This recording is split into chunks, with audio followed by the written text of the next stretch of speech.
I took a few seconds off from granting Timmy Turner's wishes to tell you a little about fairies. You made sure he was fine, right? Fairly OddParents has always been a magically aggressive show, with Timmy being the dumbest character, his parents being just lunatics as well, and Cosmo and Wanda usually being the one to save the day. And I can't help but wonder if it was always planned to be that way. That's why we need to jump into the Pitch Bible for the Fairly OddParents. Yeah, Pitch Bibles are these documents that give you insight onto the characters, episode descriptions, and everything you need to know about a show before a network buys it. And Nickelodeon had the opportunity to buy Fairly OddParents. So we've got Butch Hartman's original Pitch Bible talking about all the stories, characters, and projects that didn't make it into the original show. And you'll never believe some of the stuff that were planned in these episodes. Like, guys, this is so different than the final draft of what the show ended up being, so it's going to be so exciting to jump in. Without further ado, let's see what's going on with the Fairly OddParents' Pitch Bible. They've got no idea what they're doing. Check out Cosmo and Wanda on the new Nicktoon, The Fairly OddParents. First draft, September 1st, 1999. Oh my god, what a throwback. And as you could recall, these Pitch Bibles are usually a reflection of the creator themselves and how they, put these all together. And I can only imagine that Butch Hartman, who would also go on to make Tough Puppy and Danny Phantom, would have kind of an edge with Nickelodeon where he didn't have to prove himself as simply. And maybe it's just lost to time or something, but these documents by Butch Hartman seem to be very verbally focused without any images, despite the fact they're animated shows. So it's always been kind of confusing to me how that works. I feel like they just needed less from him. So yeah, the first page is just the title. Then we go into... Not just any kid gets fairies, you know. They've gotta really need us. Like Timmy. a little bit of a pitch, you know, like a world entry, if you will, like a pamphlet to this whole Fairly OddParents universe. It says, quick question. How many of you out there have parents? Let's see a show of hand. Everybody, duh. Parents are great, aren't they? They feed us, clothe us, tuck us in, sometimes even pay their alimony on time. Oh my god. There are all kinds, you know, real parents, step-parents, grandparents, godparents. Oh, wait, godparents? Interesting. Not everybody has godparents. They're the only type of parents that are chosen. They've got wands. They've got wings. They've got no idea what they're doing. Check out Cosmo and Wanda on the new Nicktoon, The Fairly OddParents, coming to Friday night starting March 30th right here on Nickelodeon. Yeah, it's usually your mom and dad that do the choosing, and you have little to no choice at all in the matter. But what if your godparents could choose you? That might be kind of cool, right? Well, welcome to the world of Fairly OddParents, an animated series about a young boy who needs help with the two magical beings who, poof, come to his aid. Whether it's an overbearing babysitter, a tough homework assignment, wanting only ice cream for dinner, or just a rainy day, the Fairly OddParents fly to the rescue and magically just make everything a little bit better. Then they screw it up. What the heck is a Fairly OddParent? Yeah, well, everybody's heard of fairy godparents, right? So in this case, our fairy godparents are a bit of an eccentric goofball. So even though they refer to themselves as fairy godparents, to the casual observer, they're just fairly odd, indeed. Besides, the Fairly OddParents is a much catchier title for a show than Fairly Godparents, who are kinda nutty, don't you think? The right fairies are paired with the right child to make sure their every wish comes true. But don't let us tell you about it. Let's let Timmy tell you himself. Hi, Timmy. How was the zoo? Or not.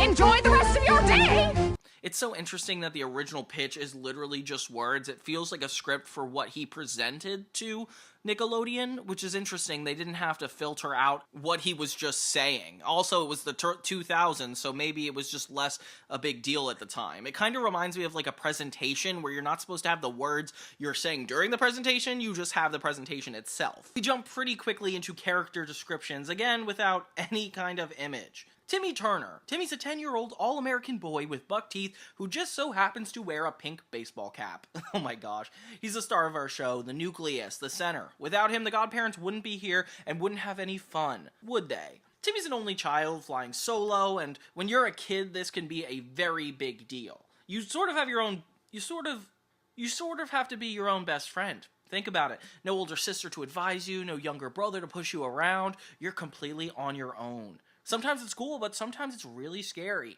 And sure, Timmy's got a mom and dad, but they're, mom and dad. They don't understand him. They're, insert horror music sting, which, by the way, just actually has that written out. They're adults. Timmy is at the point in every kid's life where he's dependent on every adult around him, not old enough to do anything legally except ride a bike and go to school. It can make a smart kid like Timmy feel quite powerless at times, especially when left in the clutches of supercilious babysitter Vicky.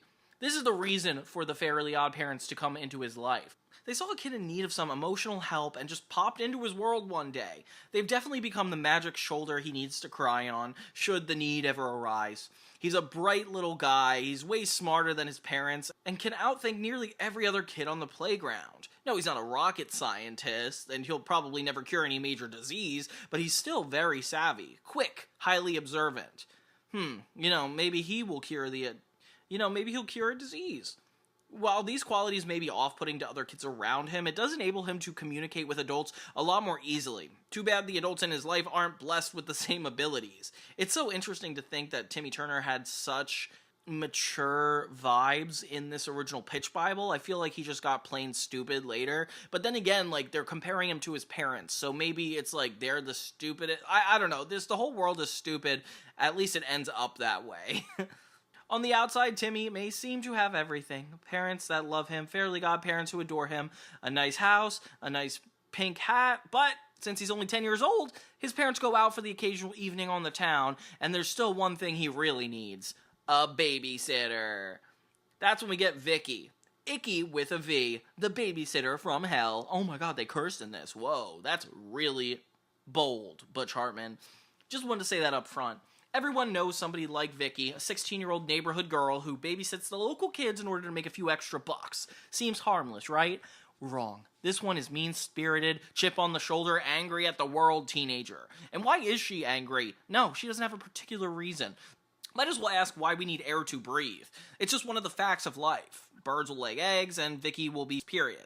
The one and only pleasure she seems to get out of life is tormenting kids she babysits. Oh my gosh, Timmy especially. Now don't go thinking she tortures Timmy in any physical way. That would just be flat out mean, and since we're on Nickelodeon and we know we can never get away with it, why try? She's more tormenting Timmy psychologically. It's a lot more fun and leaves no physical marks.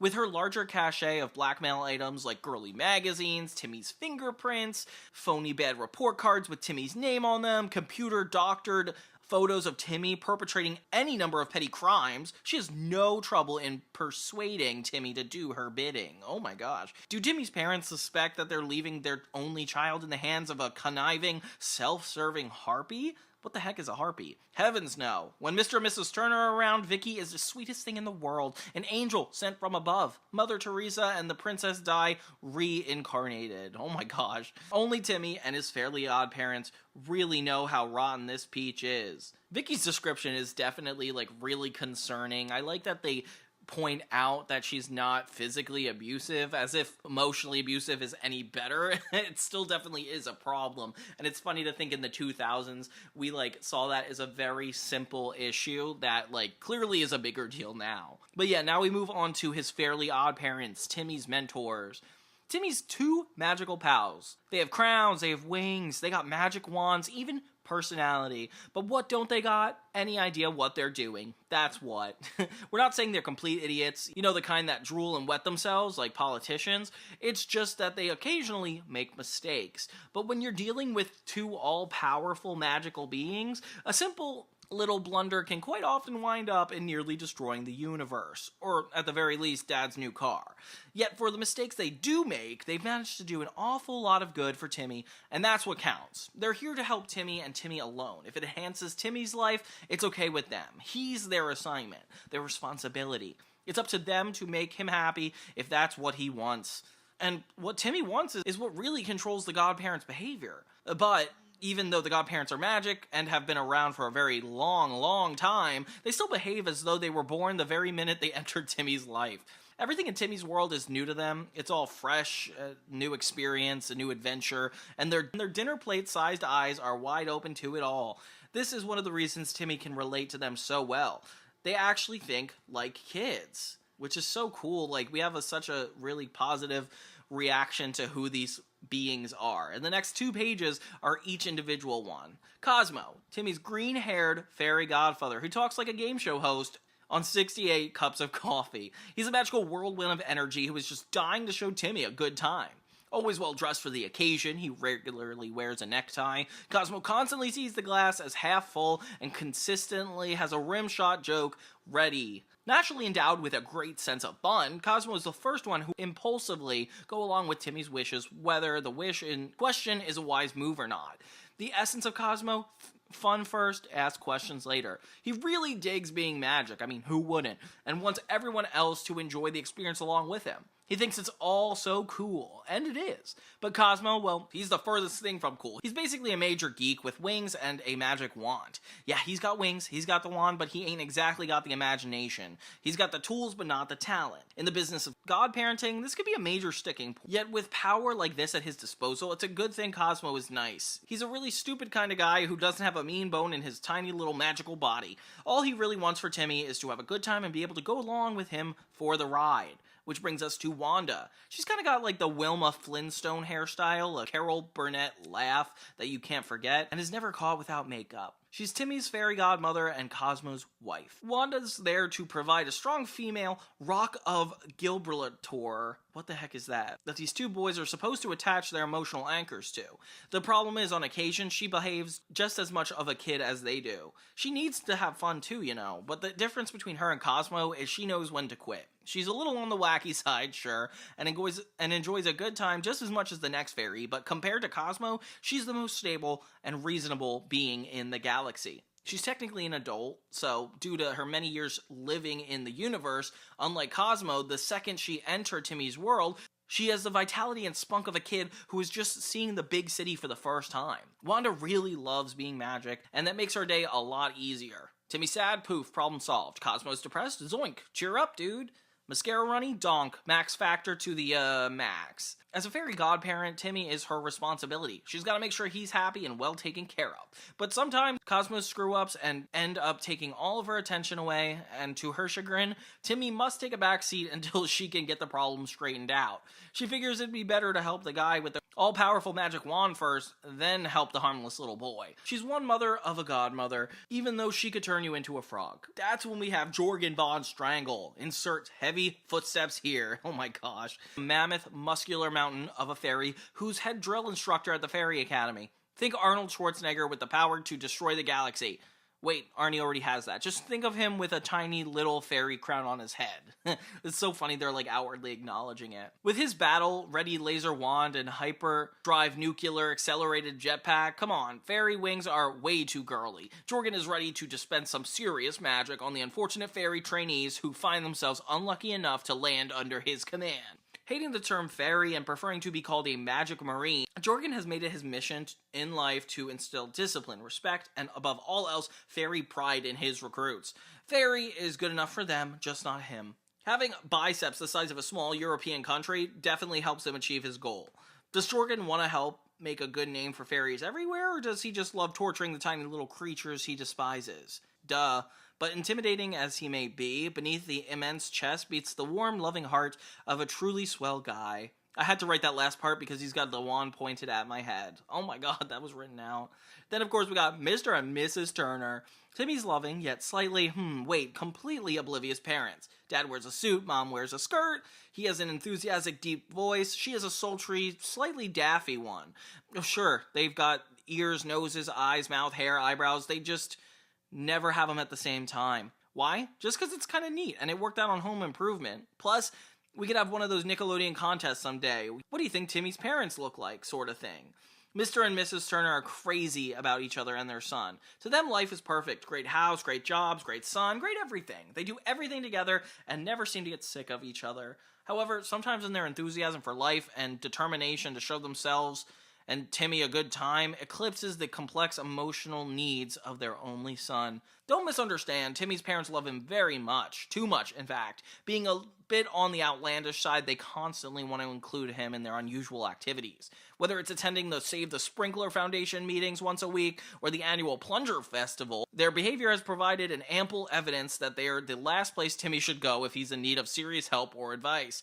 They're nice, fun, and really dig their son, but they don't know Cosmo and Wanda ever exist, and they never will. Ooh, crazy they mentioned that in the Bible when really that's not true. Then we have a page for the rules, which is so necessary, thank God. Superman! Got your attention, didn't I? Superman had kryptonite. The Fairly OddParents have the rules. When you have a character like Superman, a guy that could do anything, you have to give him a sort of limitation. It's the only way to make stories interesting. And Superman's been around for 60 years. Cosmo and Wanda have the rules. The rules is a book of rules that godparents have to follow. It's a part of their job, their how-to manual, as a part of the whole godparent package. It's a text that dictates their every move and severely confines their amazing magical abilities. The rules limits them in a way that kryptonite limits Superman. For example, let's say Timmy asks for, hey guys, can you kill Vicky, chop her up into pieces, form her dripping bones into a necklace, and let me wear her to school and show my friends? The answer, of course, no. The rules can't kill anybody, Timmy, although we can embarrass people a great deal. So they really insert this in here. I can't believe that you could be more adult in the Nickelodeon Bibles, because obviously it doesn't go to screen, so I guess why does it matter? Just like the genie in Disney's Aladdin, the godparents have many things they're able to do, but the rules present an equal number of things they're simply not allowed to do. See, it's no fun if Timmy gets to do anything he wants. Fun is what any cartoon should be about. You want serious? Rent Pulp Fiction. Oh my god, they put that in here. If Timmy could do anything, we'd hate him, not care, and watch something on Disney Channel. And we know how scary that can be. Ooh, thrown at Disney Channel, that's crazy. The rules are what make Cosmo and Wanda behave. Let's face it, two magical beings, if made to do the bidding of a 10-year-old boy, could be quite scary indeed. That's why the rules are there to ensure we don't get scary, can't solve every problem, and have a million stories in the future. Also, it's a great way to show that kids following rules is important. Aww. What are some of the rules the OddParents have to follow? And here's a couple examples in here. Timmy can never tell anybody that godparents exist. If he does, they have to go away forever. Nobody can ever find out on their own that godparents exist. If this happens, they also go away forever.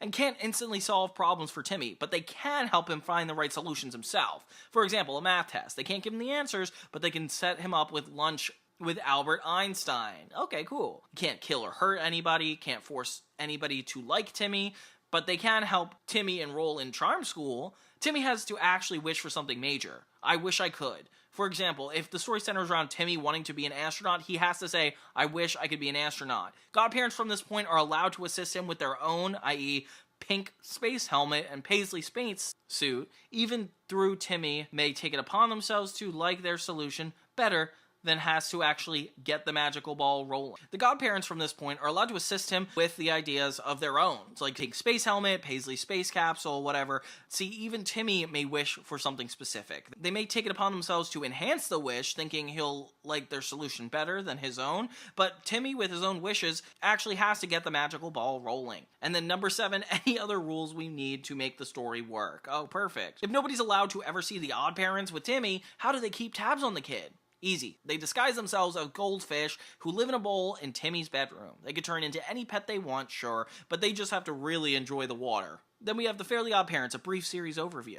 It's a show about Timmy, period. None of this would be happening if Timmy didn't exist. Yet Timmy wouldn't exist as anybody interesting, at least if the OddParents weren't around. A catch-22 if there ever was one. Timmy and the OddParents need each other, as we, the audience, need them to need each other. Without the parents, they just have a show about a kid. Not that there's anything wrong with that, but there's a million shows about just kids. We're just trying to be different. We've got ourselves an ordinary kid here, but not only does he have more on the ball than the average kid, he also has a humongous edge on life. He's got the magical police, and he's not afraid to use them. Magic Keystone Cops is more like it, but we don't want to hurt anybody's feelings. The Fairly OddParents is a show about friendship more than anything. Timmy's a kid who needs friends he can relate to, and the OddParents provide that friendship for Timmy by not only being there when he needs them, but their very existence. While seemingly impossible, it definitely arouses the interest and hope in a kid as smart and imaginative as Timmy. They fuel his brain and make him look forward to the next day.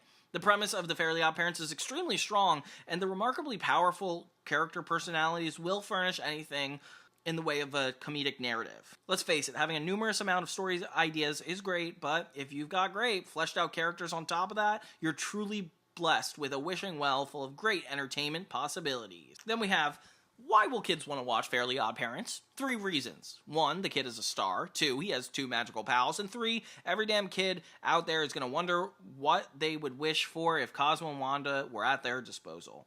Come on, you're kind of already wondering what you'd do, aren't you? Oh my god, this pitch is so realistic. Now we got some incidental characters.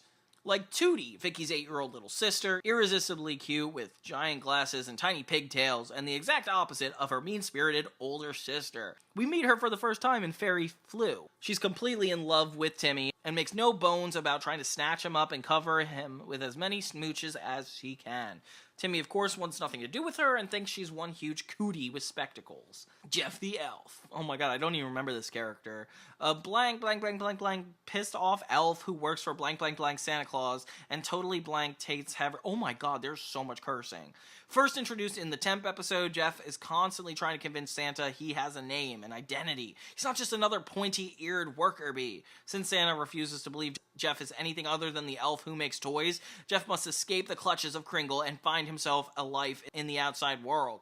And to do so, he's constantly trying to enlist the help of Timmy and the Odd Parents. Oh, interesting. This definitely doesn't stay here often. The hottest babe in Timmy's school is Trixie Tang. An incredibly gorgeous Asian American cutie, Trixie is able to reduce Timmy and the rest of his 6th grade boys to the groveling 3rd graders, manicured eyelash. She, of course, has no idea Timmy was ever born and wants nothing less than to completely rule the school. Oh, Trixie Tang is definitely different. I can't believe they have her specific ethnicity here. And of course, we got the Squirrely Scouts, which is Timmy's scout troop. First seen in the episode Scouts Honor, a gang of little do-gooders who rush into psychotic mobs toward every helpless old lady who asks for help across the street. Whether they want to or not. Yeah, they mean well, but these contentious young men have yet to learn it's easy to kill with kindness if you're not careful. Timmy's the worst of the bunch. He actually has 5,000 Squirrely Scout merit badges. Oh, interesting. Then we have the Cream Puffs, which I don't think ever ended up happening. An unfortunate group of sweet little Girl Scouts that have Vicky as their camp counselor. However, their supremely influential guidance in cookie selling, they manage to outsell every competitor, 8-1. They're in the Squirrel Scouts episode too. Then we have the Tooth Fairy, the most popular and phony baloney fairy in the universe. First seen in the Zappies episode, from endorsement deals to charitable causes, no fairy can touch her when it comes to PR. Cosmo thinks she's hot, and Wanda hates her guts. She's rumored to be dating Jorgen Von Strangle, and does have nice teeth, after all. Then we have an entry for Santa Claus, because it's Santa Claus. Red suit, beard, big bag of what? As far as Jeff and the rest of the elves are concerned, it's a bag of mystery, but hey, Santa's gotta get toys made somehow. I guess you might say in the world of Fairly OddParents, Santa is oblivious. Well-meaning slave driver, and you can see Santa in the Temp episode, as well as the small cameo in the Zappy, which is weird because he seems like a main character, but he doesn't come up a lot. Then we have Wizzy, the host of FTV, Fairy Television. Wizzy's one hip, energetic English fairy with a real gift for getting the right interview at the right time. His list of magical big shot friends is long indeed, and he gets invited to every who's who party in the universe. Bruno Del Vecchio, the toughest kid in school. Never smiles, never bathes, never brushes, never flosses. Rumor has it that he has a collection of missing 2nd graders in his locker. Oh my gosh. Oh, okay, so this is supposed to be Timmy's bully. Oh my gosh. Constantly harassing Timmy and his pals. Bruno's brutality is only surpassed by his complete lack of mercy for those unfortunate enough to be smaller than him. Oh my gosh. Then we got Mr. Crocker, Timmy's teacher, a bitter guy who used to teach chemistry at the high school until he accidentally blew it up. Now demoted to teaching elementary school, he's reached the lowest point in his life. If he could just get that one big break, the one scientific discovery that would push him back to the map. Wait, why is Timmy Turner talking to his goldfish? Oh my gosh, this is so funny. The guy is a cross between Mr. Rooney and the principal from Ferris Bueller. You know the guy Eugene Levy played? Basically, he's crazed, obsessed, and a scientist trying to catch his student. He has no proof that he actually has fairy godparents, but he'll get it, even if he has to blow up another school to do it. Then we have Chester and AJ, Timmy's best pals. Chester's a cyberspace with knowledge of every comic book and video game, and Timmy and AJ are the only friends he has, probably because they're just too much into Dungeons and Dragons and the fantasy stuff as he is. Only, he would never admit this in public. AJ is an African-American kid who's the youngest, the smartest youngster in school, hoping to be the ruler of the universe someday. He's constantly studying, spouting facts, and absorbing information. There's nothing he doesn't know, except how to interact with others. Socially, he's clueless. Because of all of their naturally inquisitive minds and inability to relate successfully to others, these guys are meant for each other. And don't think that Timmy has an easy time hiding his relationships with his godparents from them. With imaginative friends like these, it's nearly impossible. Oh, then we have the Crimson Chin, Timmy's favorite comic book superhero. With the mighty jaws of justice, the Crimson Chin fights for truth, justice, and the safety of manibals everywhere. Check him out in the Super Humor episode. Then, of course, we have Turbo Timmy, who's Timmy's superhero alter ego. He's big, he's gold, he's Timmy with a deep voice. Whoa, I can't believe they never ended up making this, like, super successful by the end. Then we have the episode ideas. We got Party of Three, where Timmy wants to spend an evening alone without a babysitter. His mom and dad are into the idea and seem to trust Timmy, but Vicky has a problem with it. She gets cheated out of the night's pay. While Timmy's parents are out, Vicky spends her time trying to get the little squirt in trouble by calling his parents to come back home every chance she gets. Oh, that's a funny idea. I can't believe they never did that. Then where's the wand? Wanda accidentally loses her magic wand, falls out of the window right into Vicky's lap. Vicky, not realizing the wand is actually magic, and wearing a Fairly Godmother costume, takes it to her actual high school dance. Oh my gosh, this is such a cool idea for an episode. Again, it never happened. It's up to Timmy and the godparents to get the wand back before Vicky realizes she actually has her hands on. Then too many Timmys. Vicky shows up to babysit, but pretends she doesn't feel well. Timmy's parents are unable to cancel their plans and tell Vicky that Timmy will take care of her. Oh my gosh. Under protest, Timmy obeys the injured, Vicky's every whim, and then realizes it's too much to deal with. Then he wishes there were more of him, and godparents are happy to oblige. Timmy must keep the 44 and a half new Timmy's existence a secret, because if Vicky finds out, the godparents will have to go away forever. Then, of course, the fairy flu. Cosmo and Wanda are sick, and they've got the fairy flu, a disease that causes magic people to get sick. It causes them to lose their powers, and anything could happen. Timmy's forced to bring them along to a birthday party in honor of Vicky's annoying, cootie-ridden little sister, Tootie. Then we got the Zappies, Super Humor, Scout's Honor, and The Really Bad Day, which is all a bunch of different episode premises that we haven't really heard. I mean, we've heard of the Zappies, but it seems like Nickelodeon was, like, against some of these ideas, which is insane, because I feel like the ideas they even went with weren't as good as this. Like, the Superbike episode isn't even mentioned here.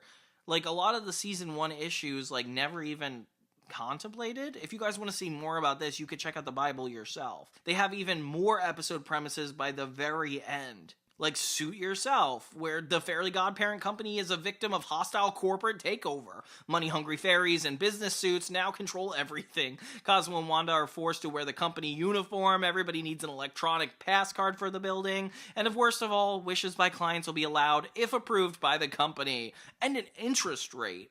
These changes are affecting fairies everywhere, and even Jorgen is being forced to conform to the new regime standards. And believe me, he's not happy having to wear it. Then we have Go Fish, where Cosmo and Wanda are being a little bit too annoying to Timmy. I wish you two would stay in your fishbowl for the rest of the day and stop bothering me. And they grant Timmy's wish, turn into fish, and settle underwater for the day. Then, of course, Vicky has to get taken into the picture, and conflict ensues. Then we have another comment, transparents. Oh my god, all these episodes are so in-depth. I never realized how many ideas there were for different things. And then on the final page, we actually have like a breakdown of type of episodes they will be having. What kind of stories will we be able to tell with these characters? Fair enough. Well, let's have a look. 1. Timmy, godparent stories. Timmy has a problem, he solves it with the help of the godparents. Timmy stories. Timmy's solo adventures in which the godparents co-star, not as magical helpers, just other people in his life. Then godparent stories, like Cosmo and Wanda's solo adventures in which Timmy gets to make a brief cameo, and yet contributes significantly to the episode. Godparent solo stories. In the fishbowl, in a mouse hole, waiting for Timmy to get home from school, whatever. Just the two of them being funny. Then we got Timmy, Vicky, odd parent stories. Stories with the same core gang. Timmy needs to subvert Vicky, and the godparents are glad to oblige. Then Vicky stories. Yeah, Vicky gets stories, and we get to see what makes her tick. Timmy and the godparents will figure prominently if we need them to. Timmy and the Incidentals. Stories about Timmy interacting with the incidental characters, and the odd parents aren't really seen at all. Then we got Timmy and his parents, stories centering heavily on Timmy's relationship with his parents, the godparents showing up only when needed. Then the fairy world stories, stories based on the fairy world where Timmy is just along for the ride. This can also include ensemble stories like Timmy, Vicky, Cosmo, Wanda, just any character that wants to be taken up 22 minutes. And that's the entire Fairly Godparents Bible. Oh my god, I can't believe how long it was. But there was a lot of information, a lot of things changed, and in-depth descriptions that were really necessary to happen. I just can't believe how much surprises I got out of the new episode titles. Like, you guys have to check this out. And now, the special first look at my life as a teenage robot. It's Spotlight on Nickelodeon. XJ9. Bring it on. AKA Jenny. My Life as a Teenage Robot is one of the underrepresented gems of Nickelodeon about a teenage girl balancing being a robot and going to high school. So wouldn't it be fun to jump into the original pitch documents before this show was even, fully conspired? I think so. So we're gonna go over a pitch bible that the original creator, Rob Ronzetti, used to convince Nickelodeon to make this a show, and you guys will never believe some of the contents they incorporated in this. But let's jump into it. What's up, everybody? It's Johnny Toons, a spin-off channel from Johnny 2000, focusing on 2000s movies, media, and so much more. Duty calls. Crime in progress. Wow. How to make your very own teenage robot TV show. Some assembly required, lol. That's actually a really funny side mark. I can't believe Nickelodeon picked up and saw this as the front page of the pitch bible first. Then it says, congratulations, you have the opportunity to make your own teenage robot TV show. Do not attempt to operate the show without first reading through the materials provided in this manual, and always have the proper network supervision. Then we have a page that says contents, which actually breaks down how the Bible goes. So we have the teenage robot model, XJ9, the main character, the boy next door, the wild card, the mad scientist mother, the comic book geek, and an additional superhero, and then assorted villains. I like that they're able to wire down, condense the entire personalities of all these characters into a single phrase. It's crazy. And the fact that it's kind of formatted like a manual is the best part. So the first page we have is Jenny, the teenage robot. Jenny is the first and only Global Robotic Response Unit Model XJ9. In her role as planetary defender, Jenny displays some of the best aspects of her personality. She's confident, clever, brave, and tenacious. Being a hero is what she was born to do. Unlike any other robots you've met, Jenny has the capacity for mental and emotional growth. She learns from her environment and adapts according to her circumstances. She's been given a teenage constitution as a part of her adaptability module in an effort to replicate a teen's rapid development. What Jenny has rapidly developed are the typical emotional hang-ups for your average teenager. She could be insecure, self-absorbed, and, above all else, comically melodramatic. Although she's involved in earth-shattering events, her displays of angst were always centered on the disastrous state of her personal life. Facing global peril is a humdrum, everyday event. But chipping the paint on her belly bowl, now that's a tragedy. I like how they discuss different details of the visual aspect without actually providing any imagery. That's crazy that they're able to do that through just words alone. Jenny feels put upon when called to perform her superhero duties. She prefers to focus on her obsessive consumption of youth culture. Anything from the world of teendom makes her giggly and gleeful. She's fascinated by the activities of her human peers and wants to be just like them. When Jenny finally gets to meet actual adolescence, it's like she's died and gone to robot heaven. Oh my gosh. I forgot about the need to fit in and how strong it is for Jenny. It makes her such a likable character, and you really empathize with her, especially if you're growing up yourself. Seeing this show on TV back when I was growing up definitely gave me the vibe that she just wanted to fit in just like me, and I don't know why. It's just so relatable, and it's definitely a great ground to start a TV show on. Although Jenny shares her attitudes and interests of teenagers, her appearance is worlds away from what she sees in the teen magazines and high school hallways. What she seeks above all else is acceptance from her peers. But any efforts to fit in are constantly undercut by the simple physical reality of Jenny's metallic body. I love how what's standing in her way is the fact she's a robot made of metal. Adds a layer of realism, especially because, as humans, we worry about our bodies, how we come across, and how does that make us super different from Jenny? I like that. Because her adaptability module regularly malfunctions, Jenny has to endure a unique robotic version of puberty. So instead of pimples, she suffers from outbreaks of rust. Her voice box tends to distort and lower when she's nervous, and her powers are still developing. Jenny can't always control them. When she loses her temper, she might accidentally let loose a wayward laser or two, or at least it seems accidental. Maybe it's her temper and she can't control it. There's another flaw in Jenny's design that stifles her efforts to fit in. She was never programmed to interact with humans on a social level, so she has book smarts to draw on from her study of Tiger Beat and 17 magazine. Oh my gosh, that's so funny, they're using actual magazines. But she lacks the actual experience that goes in with being a flesh and blood teenager. She has uncool enthusiasm for assemblies and other school-related activities. When she gives a high five to a friend, she's likely to knock the kid across the room, and she steadfastly ignores the overwhelming evidence that she's different. Aww. Unfortunately, she can't ignore the endless array of global disasters and otherworldly villains that keep cropping up to ruin her teenage fun. Jenny has to deal with full-blown disasters immediately. She may overlook smaller signs of trouble if she's in the middle of something truly important, like a phone call or her favorite video. This, of course, leads to more full-blown disasters. Despite the extra trouble she makes for herself, Jenny is constantly angling to avoid her superhero chores and scheming to increase her popularity with her peers. When her plans inevitably backfire, Jenny redoubles her efforts. This makes her screw-ups doubly ridiculous. Jenny, of course, sees nothing funny about her tragic life as a teenage robot. As she saves the Earth for the billionth time, Jenny daydreams of boy bands, best friends, and trips to the mall.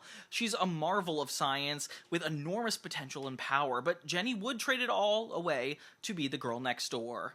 Then we have the boy next door. Brad is Jenny's next-door neighbor and her best friend. He has an adventurous heart and a curious mind. He dives headlong into new challenges and stubbornly persists until he's mastered them. But when success comes, boredom's quickly to follow. Brad is addicted to the thrill of the new. At school, Brad displays an easygoing manner that helps him get along with the various cliques, and his mellow attitude is due to his complete lack of interest in things that keep his peers so preoccupied. The limited scope of adolescent interest can't satisfy his need for novelty. He's itching for a chance to explore the wider world outside of high school.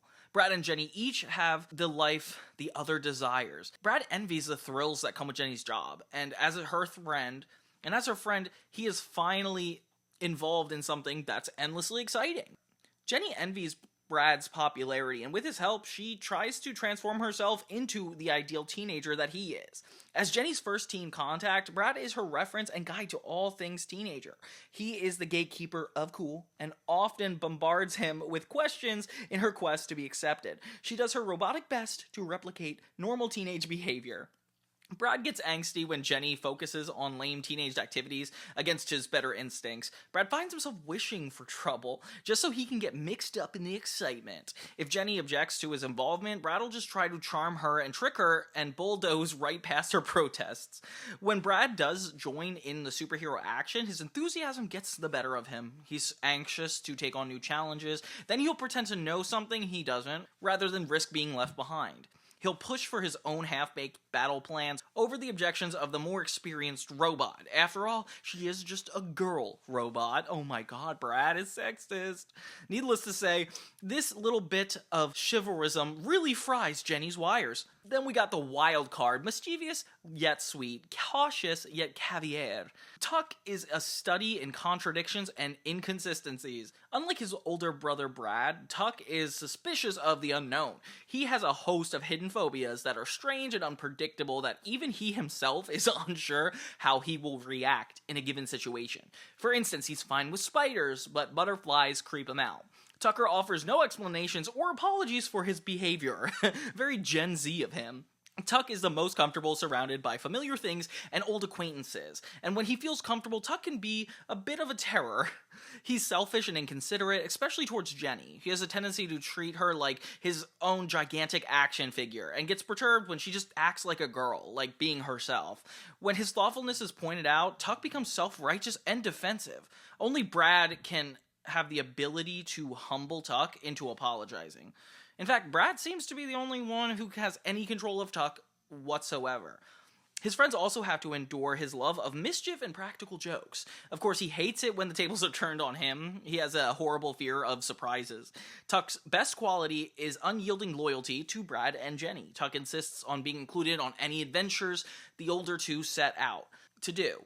Tuck feels quite wrongly, that his input will be vital to their success. He often thrusts himself into the middle of action when he really should just stay on the sidelines, and has a hard time negotiating the stairs, let alone orchestrating a battle against evil. Jenny doesn't have the heart to tell Tuck that his help is usually just a hindrance. She's less sure of his friendship than Brad's, and less likely to openly argue with him. Also, Tuck's younger age makes her more indulgent of his screw-ups. Although he may make it harder for Jenny to do her job, Tuck seems to benefit from these escapades. He starts to conquer some of the fears that keep him from experiencing all life has to offer.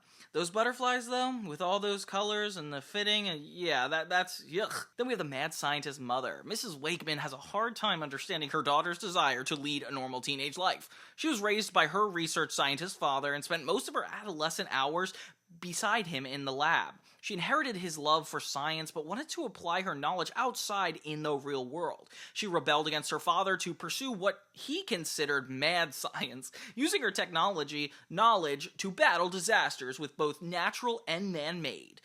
For several years, Wakeman struggled to tirelessly rid the world of evil through use of even more sophisticated machines. This partnership with technology culminated in the creation of Jenny. She passed the torch to this robot and expects Jenny to match her own enthusiasm and devotion. But the only thing Jenny matches is her mother's penchant for rebellion. Mrs. Wakeman has conveniently forgotten her own rebellious youth and has no patience for Jenny's disobedience, something that any robot and real person can relate to. In fact, Ms. Wakeman has a low supply of any patience. She's fiercely independent and respects no other timetable but her own. The little old lady is a true man of action, who refuses to wait for some government bureaucrat's approval before she sends Jenny to save the world. If only she can get Jenny's approval. Since the robot has become friends with Brad and Tuck, Wakeman finds her strict grip on Jenny slowly slipping away. Instead, her schedule becomes filled with tasks designed to support her daughter's ever-expanding social life. Unfortunately, Wakeman has a slim grasp on the more traditional domestic and social aspects of motherhood. In fact, she has a slim grasp on any social skills at all. She feels most comfortable interacting with her machines. They never contradict her and always beep loudly at her jokes. Jenny is the inventor's greatest success, but Miss Wakeman is unprepared and ill-equipped for the teen side of the robot equation. Jenny was designed to replicate a teen's rapid development and adaptability, but emotional outbursts were definitely not a part of her calculations. She might indulge them more in a human child, but she sees them as a design flaw in Jenny. There are moments, however, where Mrs. Wakeman's strict scientific perspective softens a bit into a motherly frame of mind. Aww. Then we have the comic book geek, who wasn't really introduced a lot in the first season, so it's so surprising to see him mentioned here. Sheldon accepts the almost universal social design that comes with being a comic book geek. He wouldn't mind being popular, but he has the strength of a character to be true to himself despite society's judgment. He likes comics and engineering, and if that makes him an outcast, so be it. He's quite content to noodle around with his various mechanical projects and disappear inside his pulp universe. Until he meets Jenny, he couldn't dream of a more perfect union of comic book fantasy and flawless mechanical reality. In a vain attempt to impress her, Sheldon designs and builds various superhero-type gadgets gleaned from the pages of his hollowed comics. But no device, however fantastic, ever elicits the desired response. How could Jenny be unaware of his feelings? Jenny's aware of Sheldon's crush, but the thought of dating him disturbs her brainwaves. It doesn't stop her from exploiting his mechanical mastery for her own purposes, and she can easily manipulate Sheldon into robotic mischief that her mother wouldn't even condone. Despite a somewhat rocky beginning, Sheldon and Jenny grow to be true friends. If this could satisfy the lovesick Sheldon, he tortures himself to find a way to make Jenny see him for more than a friend. Aww. Then we have the additional superhero. The Silver Shell is a metallic man of mystery. No one knows where he came from or where he goes. No one knows how to reach him and if he'll show up when danger breaks. Even his very nature is a question of much debate. Is he a robot man inside of some kind of futuristic metal armor? All the Shell will say, in his stilted comic book style, is that he's a silver shell surrounding an inner core of courage. An infatuated Jenny refuses to believe he's anything but pure robot. She's thrilled to have another teammate. If he's a dreamy hunk of metal, so much better. For Brad and Tuck, this new ally is more of a nightmare. His fighting tactics are simple and inflexible. It's as if he's reading from a prepped script and has no ability to improvise. Versatile Jenny can easily compensate for the shell's inflexibility, but she treats him more like a movie idol than a partner. She laughs at his weakest attempts at humor, and she gets caught gazing at him in the middle of an attack. She defers to his wisdom, even though it's obvious he possesses none. If only Brad and Tuck could discover the secrets of the shell, they might break the spell he holds over Jenny. But there's a chance they will discover the shocking truth behind the real mysterious metal man. Sheldon is the silver shell. Ooh, in a desperate effort to shake the shackle of simple friendship, Sheldon created the cybernetic suit of the silver shell. His original plan was to pose as a superhero for one appearance only, and then reveal his secret, so Jenny would have no choice but to reevaluate her opinion of Sheldon. But he didn't count on the success of his second skin having to woo Jenny so well. Now he has no choice but to continue the charade of the shell or risk losing the adoration of the one he adores. Of course it's the silver shell that Jenny is smitten with, not Sheldon. It doesn't take long before the poor boy is jealous of his own alter ego. With the appearance of the shell, Sheldon wonders whether 'tis noble to reveal or not to reveal his secret. Aww.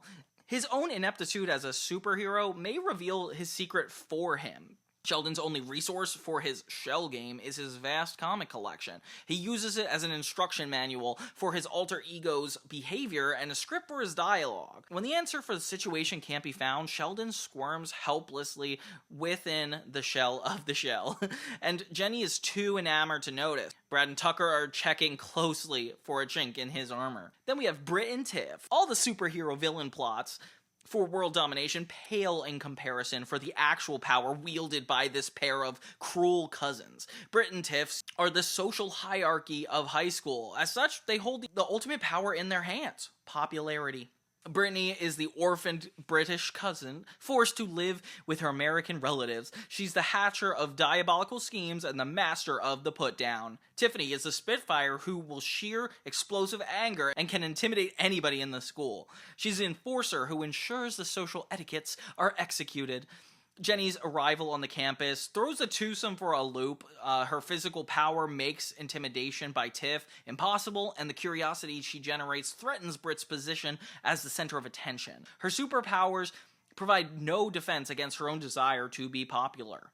Then we have the Defensive Action Force. The DAF are an international band of bureaucrats sworn to defend the nations of Earth, as long as they have their authorization in triplicate.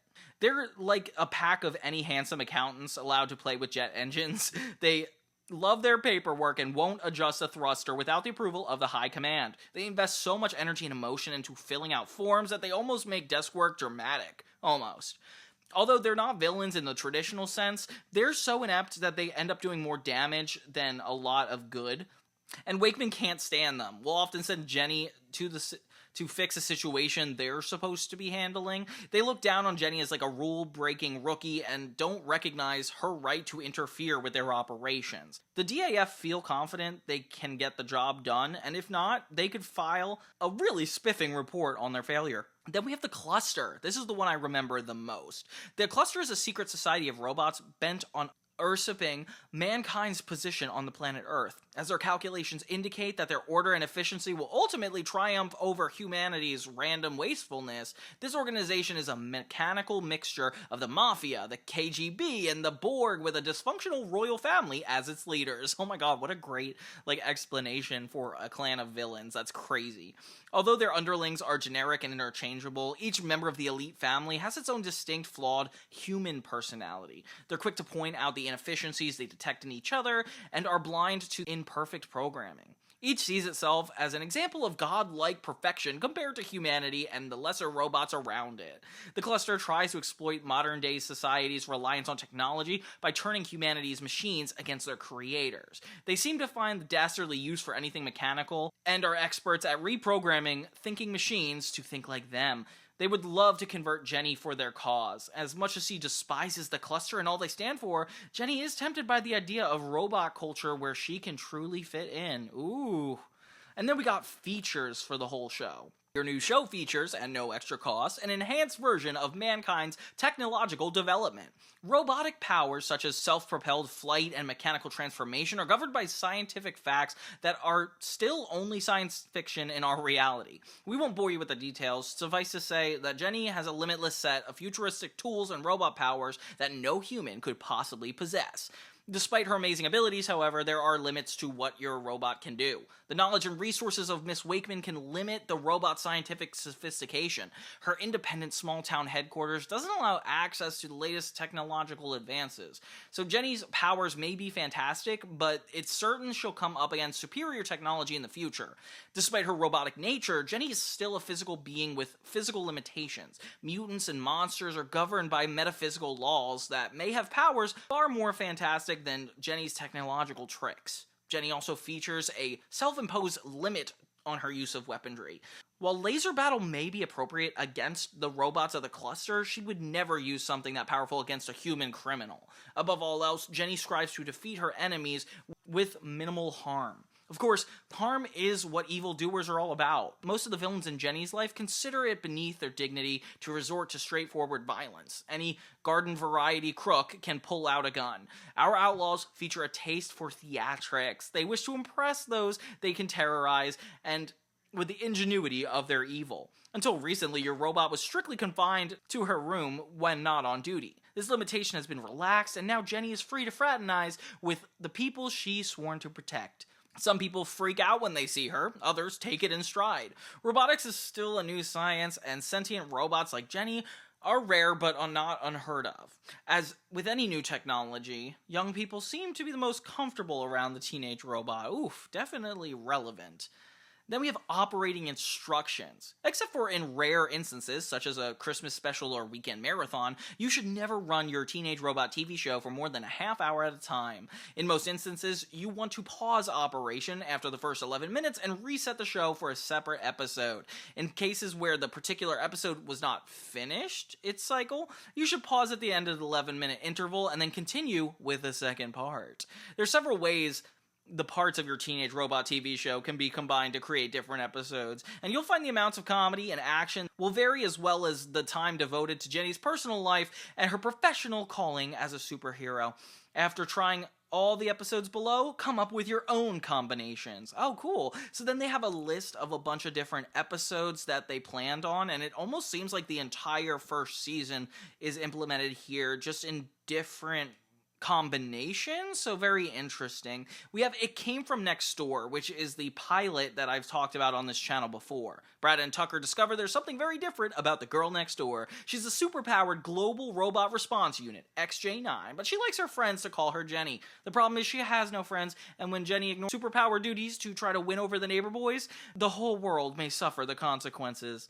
Then we have like other episodes that are already done. I'm not going to reiterate all of them. We have Pest Control, Raggedy Android, Class Action, Ear No Evil, Unlicensed Flying Object. Oh, some of these never even made it, but there's really cool ideas. 5.5 Foot Geek, Doom with a View, Party Machine, Speak No Evil, See No Evil, which 2 parts, The Great Unwashed, Return of the Raggedy Android, The Boy Who Cried Robot, Sibling Tsunami, I Was a Preschool Dropout, Hostile Makeover, Gritty and Glory, Dress to Kill, Shell Game, Daydream Believer, and This Time with Feeling, Saved by the Shell, Trade Show Showdown, The Wonderful World of Wisley, and Call Hating. Oh my gosh. Teenage Robot. More thoughts on the characters. Updated for the second season. Ooh, this is the first time I've seen like a Bible that actually incorporated the second season and their intentions. Some basic guideposts for our main characters. Please take with a grain of salt. The characters will evolve as the show continues, and there will always be instances where we can go against character. The first season episodes give a fuller depiction of the characters. So for the second season, they note Jenny has a powerful superhero robot with foils and insecurities of a teenage girl. Look for opportunities to play up this contrast for comic effect in Jen's dialogue and action. Mood swings from happy to sad to angry and can be melodramatic. She's stubborn, she's sarcastic, and has a sizable temper. She can sometimes be scattered and inattentive, and she also gets caught up in silly and superficial distractions of teen life. She can also be a slob. She's also neglectful. She could be forgetful, sneaky, disobedient, but also clever, brave, and tenacious, as mentioned before. She wants to be accepted in the normal world, which is just a shorthand for stuff they mentioned earlier. She's like enthusiastic, obsessive, loves any interaction with people, eager to please potential friends, and wants to be liked, something that's really relatable as a teenager. Then she has her robotic nature sets her apart, never programmed to interact on a social level. She has book smarts, but lacks the actual experience that goes with flesh and blood as a teenager. So these are all just like a lot more short ways to say everything we saw earlier. And I love that they actually have all of the actual facts like put into this. All around, really fun pilot. I can't believe how much they planned for Teenage Robot to do way earlier in its life cycle. I mean, obviously some of these stuff could be like added as time went on, but like I'm still so impressed with how much Nickelodeon took from this. I feel like the final result almost is less impressive than the actual Bible itself. Like, I like the show, it just feels like sometimes the humor is a little bit more timid, kind of a slow burn sometimes. It's really like grounded by its relatability with Jenny and her struggles as a teenage robot trying to fit in, and I like that a lot. But like after 25 episodes, it's like, oh, okay, cool. I'm definitely down to cover the show if anybody wants me to. It's been a while since I've found it, but I have the first 2 seasons on DVD because Amazon released it a couple years ago. Lucky me, because now they're probably harder to find. All around, yeah, it's nice to revisit my life as a teenage robot from new old 2000s lenses. Ghost! Until a trip back through the ghost portal. I'm guessing if we set everything the way it was when it happened, it'll happen again. Okay, everybody, it's time for the Danny Phantom Bible. Yeah, after we went through the Butch Hartman Bible with the Fairly OddParents and all their lost episode stories, you can check that out now. We got Danny Phantom with an entirely different feel, but also a lot of similarities to what Butch was going for in the original show. The only difference is this one was written with another person, so there's a lot more to Danny Phantom than you would initially know. For example, the parents' backstory is a lot more complicated than you remember. Sam is referenced to as Samantha, his crush for a lot of this Bible, and we even get surprising insight into a pilot that was never actually created. Why? Because Nickelodeon threw us in the middle of the action where Danny already had his powers, which has bugged me until this day. Luckily, these pitch pages have so much content that we could actually figure out a lot of the mysteries we've always wondered about Danny Phantom, like how the accident really happened, like what the difference is between the ghost zone and the regular zone, and what makes Danny extraordinary as opposed to any other kid in his school. So let's dive into all of this and the world of Casper High School with Danny Phantom's original pitch Bible. What's up, everybody? It's Johnny 2000, focusing on 2000s movies, TV, and so much more. And as you know, Danny Phantom is one of the shows I've been able to do season by season in a different retrospective, as well as the complete series. So if you haven't seen any of that and want to catch up on Danny's hijinks, yeah, go ahead, because this is going to be a deep dive into this. For Danny Phantom, the bell brings the ghouls out. Are you kids ready to have a great summer? It says Animated Series Mini Bible. It was created by Butch Hartman, but also had help from Steve Marmol. We start with this being more so like talking to the audience as it's being pitched, with the main characters taking the first page of the Bible. Danny Phantom. Your mom is brilliant, slightly nutty, highly respected, and a renowned physicist with enough Nobel Prizes lying around that you could make a wind chime out of. A really smart wind chime. Your dad's highly decorated, slightly reckless, and he's like a military test pilot that spent the first part of his life strapping himself to rockets and hurling himself into space and time, just to be the first, and just because he could. He's a great guy, but you can't help but wonder if the jet fumes have gotten him to be a little goofy. Your older sister is a beautiful, extremely intelligent high school junior that more than anything wants to fit in with the less intelligent, cool kids in school. When you're not fighting ghosts, demons, or which by the way, demons is crossed out, and other unreal creatures, all you want to do is kick back with your pals and do what 14-year-olds like to do. It's not easy being a teenager and a world-famous, super-powered adventurer, but somebody's got to do it. And that somebody is Danny Phantom. Ooh, interesting intro. So who is Danny Phantom? What, you don't read the papers? Unless you've been living under a rock, you should know that Danny Phantom is a wisecracking, action-packed, ghost-powered superhero. Yeah, he could fly, he could go ghost and actually walk through solid walls and objects, and he has the ability to control people for small periods of time. And yeah, he can make that scary ooh noise. But the best part, the very best part, he's the only living human on Earth who could see, talk to, and fight ghosts on their own terms. It kind of sounds like Eliza Thornberry from the Wild Thornberries, like being able to talk to animals. I never considered that that was like a huge part of this, but yeah, there's definitely a lot of episodes centered around it. Only a few people know that Danny Phantom is actually Danny Fenton, the shy, average, quiet kid that sat in the back and tried to stay out of trouble. Because of his skittishness and shyness, his friends Tucker and Sam started calling him Danny Phantom. They didn't mean it to be hurtful, it was all in good fun, and after the accident, it didn't bother him anymore, because it ended up being more accurate than anybody could have ever believed. What a good start to this. So what's the show about? What would you do if you saw a ghost? Not a wimpy whispering voice ghost, not a helpful friendly ghost with big eyelashes, not even a Bruce Willis ghost, normal guy who has no idea he's an actual ghost. We're talking about like a 50-foot tall blob of rotting, fetid, spam-looking, self-aware, angry mountain of school cafeteria mystery meat that wants revenge on you and every other kid like you, who even utters the words, "Yuck, I'm not eating that crap."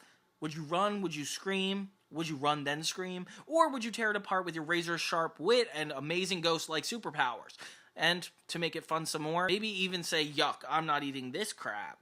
You would if your name was Danny Phantom. Take Ghostbusters and mix it with some Johnny Quest and season it with a little Buffy, and you have the very simmerings of what Danny Phantom is all about. Essentially, Danny Phantom, and this is originally crossed out, is an action-adventure comedy about a kid who's thrust into extraordinary circumstances. Nope, it was changed to an action comedy in the truest sense of the phrase. Every episode of Danny Phantom is an adventure, with comedy coating every second of it. A kid who, through his unique combination of wit, charm, and, amazing ghost superpowers, manages to balance an extraordinary superhero. That's when they put Danny Phantom as an ordinary kid thrust into extraordinary circumstances. Yes, there's action and lots of it. Or, in technical terms, oodles. And there's more ghosts than you could ever shake an obituary page at. LOL, that's a funny line. It is, after all, a show about beating up ghosts and making jokes about it. But at its core, Danny Phantom lives in a world filled with weird, scary, and creepy, unexplainable phenomenon. Perhaps the best way to win is with a laugh. But really, the powers help a lot. Who else is going to be able to give a ghost a black eye? Why is Danny Phantom? Oh, interesting. A very specific page tribute. Danny Phantom was the boy who disappeared in the first sign of trouble. He was a scared boy hiding in his parents' lab when he thought he was going to get whaled by the jocks and accidentally blew up the place. And when the accident happened at his parents' lab, he was the boy who got his amazing ghost-like phantom powers. He also accidentally released some ghosts that had been locked away for a long time. Big ghosts. Scary ghosts. Ghosts that want to take over the world. And Danny, because he was a part of the problem that accidentally released them, feels it's his responsibility to put them back where they belong. Which is so interesting that they cut this out of, the pilot. If you can remember, the first episode is Mystery Meat, where Danny already has his powers and is trying to take down ghosts. I always wondered, what it is with networks with throwing you into the action instead of setting up the origin like Danny Phantom needed. Yeah, I get it. It's in the theme song, but at least release, a separate bonus feature later or something. It never really got that. And so Danny Phantom became the kid who was afraid of his own shadow, adopted that he was teased with becoming Danny Phantom, a ghost-fighting superhero. When he's not doing superhero stuff, he's just a regular kid who likes rock music, dumb TV, and hanging out with his best friend Tucker. Maybe even mooning over his platonic friend Samantha. Ooh, so they even set it up pretty early. Just entering the 9th grade, he has best friends, hormones, and crushes that he has to study hard just to get a passing grade in math. It's not just the extracurricular activity, it's fighting ghosts.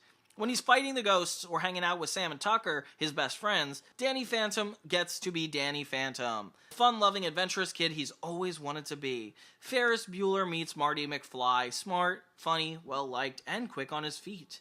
So who is Danny Fenton, this normal kid? You know that kid in school you barely remember? He's timid, got picked on a lot, second or third best friend. Yeah, that's who Danny Phantom is. He's kind of nerdy with freaky parents and afraid of his own shadow.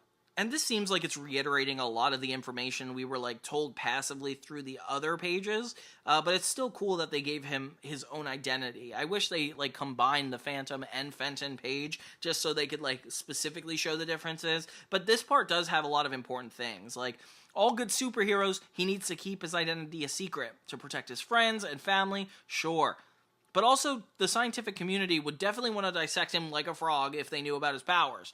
And so would his parents, come to think of it. And quite frankly, Danny Phantom is afraid of frogs too. Yeah, it's bittersweet, and now that Danny has superpowers, he can't tell his soul. Yeah, it's annoying and sometimes feels like he's an actor trapped in this part of a shy, timid person, but he doesn't want to be that anymore.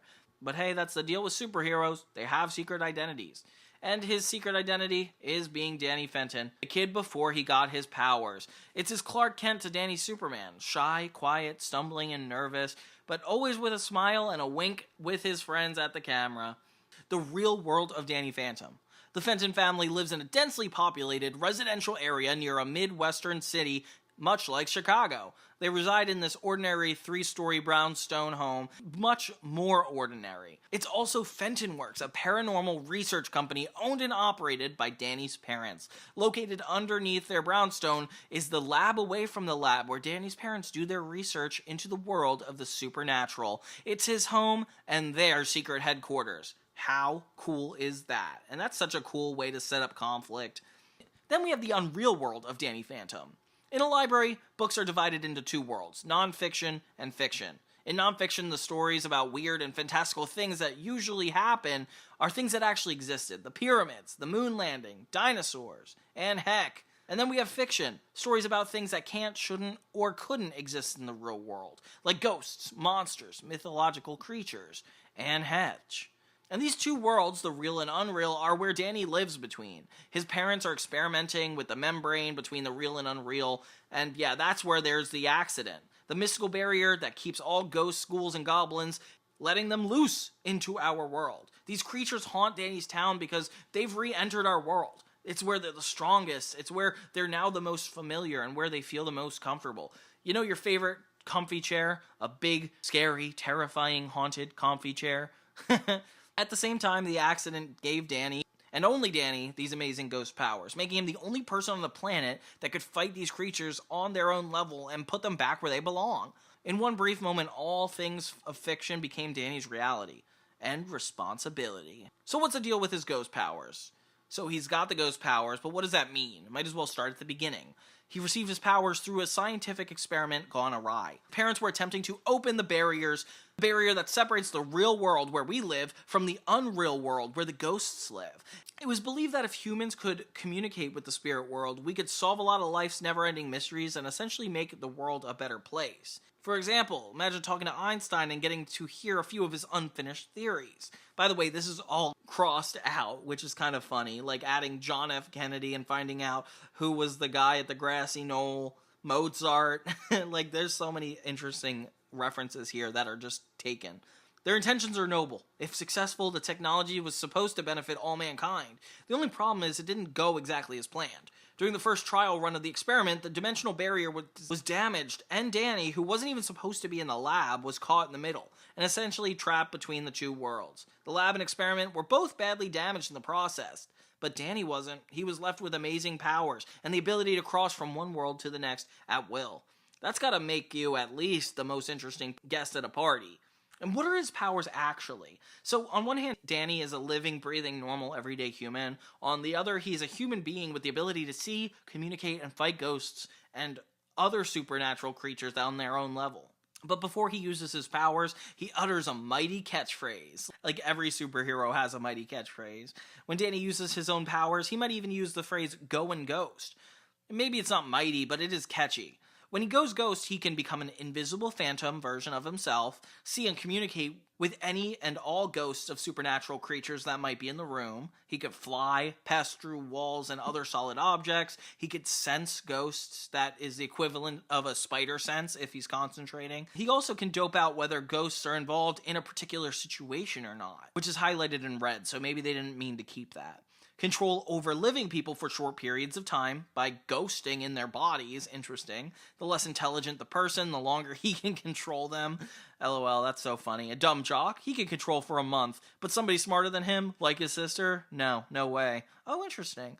Transfer his phantom-like qualities to other objects, like riding a motorcycle. Danny can both change himself and the cycle into phantoms just long enough to enable them to both harmlessly pass through any object or anything in their path. As a phantom, gravity means nothing to him, so he's able to fight ghosts with the amazing Matrix-like fighting skills. He could also make ghosts visible to us for a short period of time, which was crossed out. Interesting. And really drive his dad crazy with jealousy, because he wishes he could be the one with the cool powers. Oh, okay. Yeah, that must have been taken out because he's not supposed to know. Although Danny's able to do all these cool, amazing things, they still can't help him get his homework done from time to time. Oh my gosh. Then we got Danny's sister, Jazz. 2, 4, 6, 8. Who don't she appreciate? Well, pretty much everything and everyone. Tall, pretty, popular, and brilliant, Jazz should be the center of attention at her high school. She's the older sister, she's the wiser sister, and she could split an atom if she wanted to. She just doesn't, because she wants to fit in with her ditzy cheerleader friends. And to them, smart equals loser. Oh my gosh, wow, the stakes are really high for her. So Jazz hides her brains from her brainless friends. Aw, that's kind of sad. Yeah, she's brilliant. In fact, she's much smarter than Danny, which is why Danny can't control her when he goes ghost. Unfortunately, because of her weird parents and her adventurer brother, she's constantly being caught in things that are beyond keen of mere teenage girls like herself, and she's embarrassed by it. Because when crap hits the fan, it usually blows back onto her and her brand spanking new DKNY shoes. Oh my gosh, a literal specific reference to a brand. That's so funny. She's the one covered in slime, controlled by the demon, or haunted by the ghost. Bad karma or weird magnet, it doesn't matter. If Danny's in the eye of a hurricane, someone is going to be blasted by the collateral weather. And that someone is usually Jazz. Bratty but brilliant, Jazz deeply loves her parents and even her brother. She's snippy but imbued with her mother's curiosity and can't help but let a part of herself revel in the extraordinary world that she gets to be a part of. But deep down in her own way, she has potential to be every bit of a hero that Danny is. If only it weren't so uncool.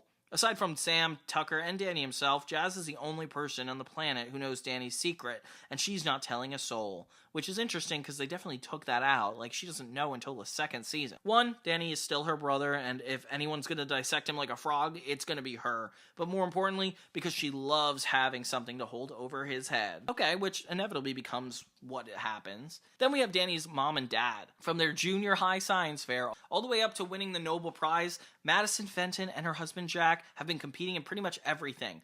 And, in the end, they won each other. Maddie's 40, brilliant, and a little bit nuts. One of the world's most respected theoretical physicists. She's the one called when governments of the world want to know why the walls are suddenly bleeding, or why statues on their buildings are talking. Unfortunately, steeping herself in that much weirdness has rubbed off, making her a little weird herself. Then we got Danny's dad, who's 45 and not much help. He was a test pilot, engineer, ex-spy, you name it, he's done it. With one big, gigantic risk after another, he finally settled down with Madison. In a perpetual midlife crisis, always wanting to leap into action, and always either further complicating a situation or needing help out of it. He's all action and action phrase, even when he's just the dad. He even walks around all the time to test his pilot suit out, even though he barely fit in it 20 years ago too. He's not stupid, he's just more brave than smart. An important distinction. She's the brains, he's the brawn. Together they're the perfect couple. It depends who you ask. That's funny. She's the genius with a billion ideas, and he's the adventurer. Now they both alternate between running Fenton Works, a think tank and research type company that consults with people who are having problems with the paranormal. Mom and Dad have no idea that Danny accidentally got his powers. Danny's mom would never let him out to fight ghosts, and his dad, quite frankly, would instantly demand to be his sidekick and take all the credit. Who needs that grief? Then we have a little insight into the side characters, like Danny's high school. Tucker, Sam, Dash, and Mr. Lancer. Regular kids have regular friends, and Danny Phantom's no exception. Tucker is your average 14-year-old African-American male whose best friend just happens to be a ghost adventurer. Tucker and Danny have been pals for as long as they could remember, trading baseball cards, comic books, and jokes since before they could walk. When Danny's life changed, Tucker remained his only friend, totally unaffected by all of it. He remained the same friend to Danny that he was before the accident. His touchstone to reality. The one guy Danny can relax around. He also can use gadgets that Danny has gotten for him by raiding Mom and Dad's lab. The goggles let him see ghosts, backpack that lets him capture them, and occasional random jetpack that Dad was saving for a rainy day. But after all those weapons, Tucker's biggest weapon is his mouth. He's the funniest guy Danny knows, and unfortunately his mouth gets Danny into trouble, with his parents, his teachers, and of course the ghosts. Tucker is Danny's loudest advocate and biggest fan, because he believes in him ever since they were kids. Aww. Then we have Sam, who is listed as Samantha throughout this whole thing. She's also 14 and is not Danny's girlfriend. And Danny isn't her boyfriend. Period. Very defensive. Cynical and sarcastic, not giving a damn about being popular. Sam is the exact opposite of Jasmine, a Garofalo type that hides her good looks with baggy clothes and an encyclopedia of conspiracy theories and paranormal activity. She's a cute girl who loves all things geek. Danny and Samantha want to share more than a friendship, but the accident that gave him his powers caused a cosmic bond between the two of them. When he was in the hospital recovering, still aglow from ectoplasmic energy, with nobody looking, of course, she gave him just the tiniest get-well kiss on the forehead. And that action, letting her guard down, coupled with the ectoplasmic residue, was just enough to create this weird, undeniable bond, allowing them to sense each other no matter how many miles or dimensions they are away from each other. Aww. Sometimes it's a feeling, sometimes a vision, and sometimes they could hear each other's thoughts like a walkie-talkie. But the bond is random and unpredictable, just like the state of their friendship. Basically, she's the only one who could see or hear Danny, no matter how visible or intangible he is. Aww. This, of course, drives Tucker nuts because he's known Danny the longest, but life doesn't always honor seniority, you know? Sam and Danny belong together, but there's still so much similarity between the Danny's parents and these two, they refuse to admit it. Until then, he's happy to play the part of optimistic, smart aleck, while she plays the part of brooding pessimist. Oh, that really is how she be. Then we got Dash. He's the big man on campus, the guy who every boy wants to be like and every girl wants to date. He's also the jock that wants to pound Danny, and the reason Danny was hiding in the lab that fateful night. Dash is in the letter jacket, the football hero, cardboard cookie cutout guy. He's popular now, but in 20 years he's going to be puffy and selling insurance. There's nothing Danny loves to do more than make Dash look like the foolish punk he is, be it as Danny Phantom or Danny Fenton. Mr. Lancer is the English teacher and vice principal of the school. He's the kind of strict authoritarian that makes it difficult for kids to even go to the bathroom, let alone disappear from class to fight monsters. Lancer has no clue Danny Phantom is Danny Phantom, and could care less. To him, Danny Phantom is no big deal. A ghost kid is just another kid not listening to the rules. If Danny wants to escape class long enough to battle a ghost, and it's between the hours of 9 and 3, he's got to be creative about it, or a monster will destroy the city. Or worse, he'll get an F. Then the last page is, there are ghosts and monsters loose, and one kid who can fight them, and he's good with that. In the face of ghosts and monsters and other paranormal creatures that now stalk the Earth, Danny has two options. He could become the grim and grittier defender of the planet, destined to wipe the bad things off the Earth, and get jaded in the process, but how much fun is that? He could choose the Spider-Man path to play the role of superhero with a smile, a joke, and complete utter awareness until he gets to the places and things he needs to do that other people can't. The monsters he fights can be anything from truly horrifying to ridiculously stupid, forcing Danny to think on his feet. One minute he's battling with a ghost who has figured out how to control every jackass yammering on their cell phones, and the next he's fighting to protect a school from a ghost inhabited by a gigantic glob of sentiment chocolate pudding. He gets to live the life of a rock star with superpowers and save the world each and every day. His world is our world, pushed to the fantastic. Yet he's fraught with danger. I mean, he's 14. He's gonna live forever, right? He'll worry about the repercussions when he's old and gray, like his sister. All around, a lot of information here that is pretty important. I can't believe I didn't understand that much of the backstory or about how Danny's ghost experiences are like an active guilt that he had from that fateful day. Like, there's just so much that the show left out, and I can't believe how interesting this is. I wish we got more episode descriptions about like what's supposed to happen to Danny, but then again, it's a 22-minute show, like not like Fairly OddParents when Butch Hartman did the other thing, so I guess they didn't have to get into it. These characters are really interesting and super psychological, especially the way they bounce off one another. It makes so much sense why this show became like so important and had like such a long legacy.